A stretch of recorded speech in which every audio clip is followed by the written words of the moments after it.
Hi everyone. आज हम in total internal reflection के बारे में पढ़ेंगे जो हमारा 11th क्लास का फिज़िक्स का कंसेप्ट है। As I got the request to explain this topic, so here it is. तो we'll start with the explanation now without wasting time.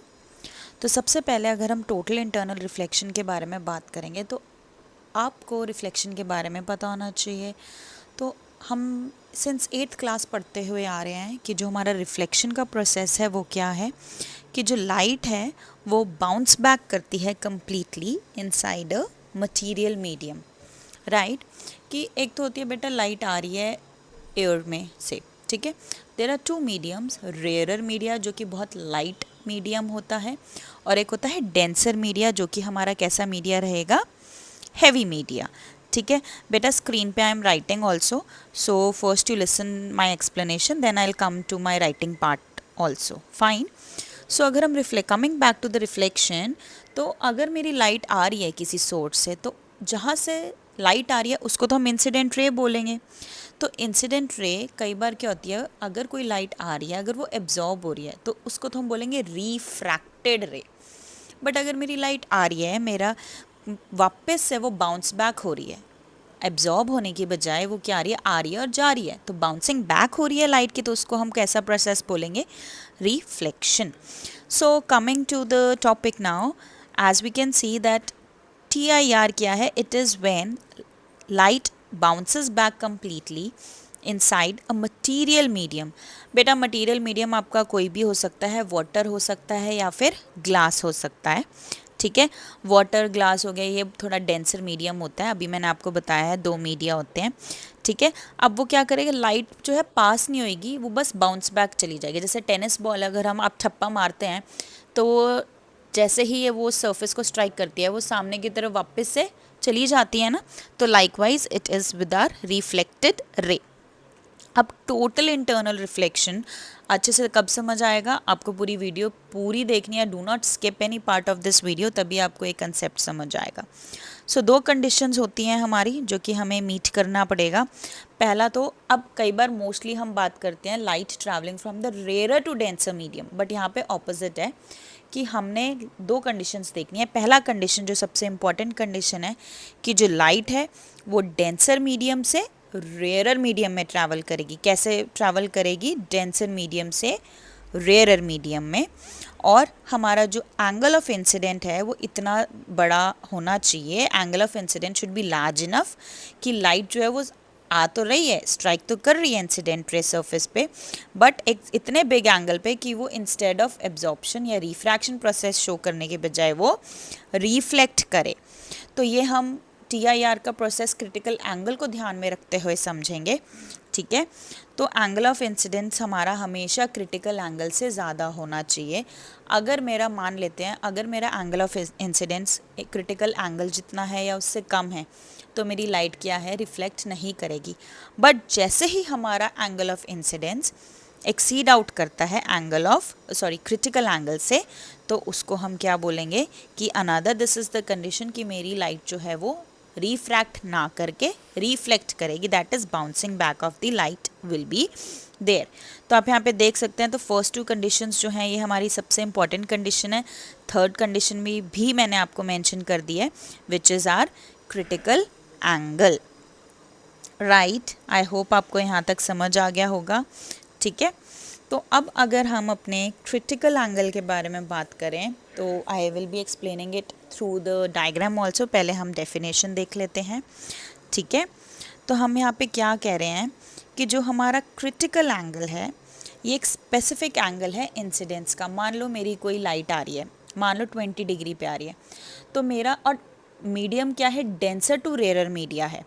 तो आपको पता होना चाहिए कि जब मान लो डेंसर मीडियम में मेरा एंगल ऑफ इंसिडेंस 20 डिग्री बन रहा है, तो मेरा जो एंगल ऑफ रिफ्रैक्शन होगा वो मेरा ज़्यादा ही होगा, might be 30, 35, it can be any. और अगर 30 डिग्री एंगल ऑफ इंसिडेंस है तो भी मेरा जो रेयरर मीडियम में, डेंसर मीडियम में angle of incidence is more, but rarer medium में जो एंगल ऑफ रिफ्रैक्शन है वो ज़्यादा होगा, राइट।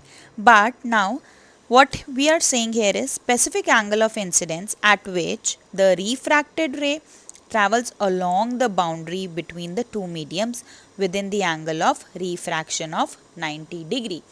अब यहाँ पे 90 डिग्री क्या बता रहा है, मैंने आपको बताया अभी एग्जांपल दिया, अगर 20 डिग्री है, डेंसर टू रेयर ट्रैवल करेगी ना लाइट, तो अगर डेंसर मीडियम में कोई पर्टिकुलर एंगल है एंगल ऑफ इंसिडेंस का, तो एंगल ऑफ रिफ्रैक्शन होगा बट ज़्यादा होगा एंगल ऑफ इंसिडेंस से।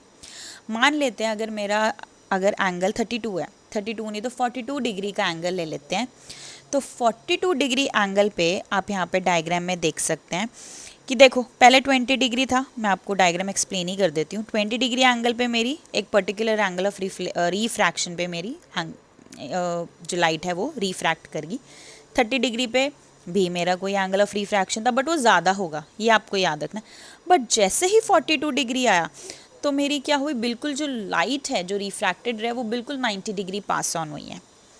तो ये वाली कंडीशन पे जब मेरी एंगल ऑफ रिफ्रैक्शन जो है वो 90 डिग्री शो करे, तो उस पॉइंट पे हम अपने एंगल को क्या बोलते हैं, क्रिटिकल एंगल। तो आपको ये पता होना चाहिए। और दूसरी चीज़, क्रिटिकल एंगल की बात करेंगे तो बेटा जी आपको भूलना नहीं है कि हम रेयर टू डेंसर नहीं, denser to rarer media travel करते हैं। कैसे ट्रैवल करेंगे, denser to rarer medium. Got it till here, ठीक है। आई होप आपको यहाँ तक समझ आया है। So what we are saying it here is that the angle of, wait एक minute, let me write here, the angle of incidence, the angle of incidence in denser medium, the angle of incidence in denser medium for which angle of refraction, बेटा आई hope आपको refraction का मतलब पता है, ठीक है, जो कि लाइट एब्जॉर्ब होती है। तो एंगल ऑफ रिफ्रैक्शन जो है वो 90 डिग्री होना चाहिए। तो अगर मेरा डेंसर मीडियम में 42 डिग्री एंगल ऑफ इंसिडेंस है, तो रिफ्रैक्शन का या रिफ्रैक्टेड रे का एंगल कितना होगा, 90 डिग्री। तो जैसे ही मेरी 90 डिग्री अटेन होती है तो मतलब वो एंगल मेरा क्रिटिकल एंगल है, ठीक है। तो जब हम टोटल इंटरनल रिफ्लेक्शन का प्रोसेस एक्सप्लेन करेंगे, अभी मैं आपको समझाऊंगी, बट मैं आपको एक ब्रीफ में भी बता देती हूँ। जैसे ही मेरा अगर क्रिटिकल एंगल से मेरा एंगल ऑफ इंसिडेंट एक्सीड करेगी, जो कि आप डायग्राम में देख सकते हैं, मैंने क्रिटिकल एंगल शो किया हुआ है, यस और नो। तो अगर मेरी एंगल ऑफ इंसिडेंस 43 डिग्री है, मतलब क्रिटिकल एंगल से ज़्यादा है, तो जैसे ही हमारा angle of incidence exceed out करती है क्रिटिकल एंगल के उसे क्रिटिकल एंगल के लेवल से, तो आपको पता होना चाहिए, लेट्स सी कि यहाँ पे 43 डिग्री है, पहले क्रिटिकल एंगल कितना था, 42 डिग्री, राइट। तो अब जो हमारा एंगल अगर एक्सीड आउट कर रहा है क्रिटिकल एंगल से, लेट्स सपोज 43 डिग्री, तो मेरा जो लाइट है वो रिफ्रैक्ट करने की बजाय वो क्या करेगी, रिफ्लेक्ट करेगी, कंप्लीट बाउंसिंग बैक। तो अगर 43 डिग्री है तो 43 डिग्री पर ही वो रिफ्लेक्ट करेगी वापस से। सो व्हाट वी से here is, when the incident angle is greater than critical angle, light is totally reflected। और ये था हमारा total internal reflection। I hope आपको TIR प्रोसेस समझ आया होगा। So thank you so much।